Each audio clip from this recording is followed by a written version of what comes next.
Жапонияда 191 Қазақстан азаматы мен 70-ке жуық қандасымыз тұрады. 126 миллионнан астам халқы бар елде әр отандасымыз өзіндік жетістікке жеткен. Мысалы, солтүстік Қазақстан облысы Тайынша қаласынан келген Антон Голуб Қазақстан, Ресей және Өзбекстанда өткен жапон тілі байқауларының жеңімпазы. Әл-Фараби атындағы Қазақ ұлттық университетін және Токио университетінде магистратураны бітіргеннен кейін ол жапондық компаниялардың біріне жұмысқа орналасқан. Қазір 2 жыл бойы жапондық компанияда жұмыс жасап жатыр. Бүгінгі қауымдастықтың құрылғанына өте қуаныштымын. Шетелде жүргенде отандастарыммен байланыста болғым келеді.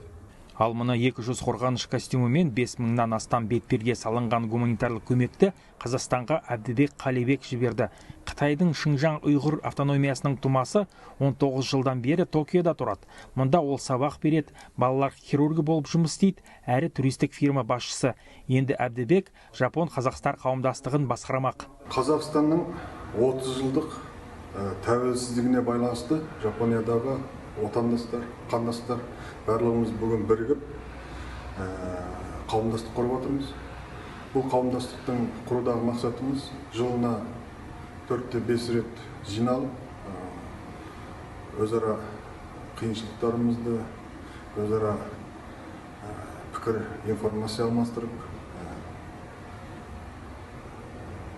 жұмыс жасауды жоспарлап отырмыз. Қауымдастықтың жұмысы Жапониядағы отандастарымыздың кездесулерін ұйымдастырып тұрумен ғана шектелмейді. Ұйым басшысы отандастар қорымен ынтымақтастық туралы меморандумға қол қойды.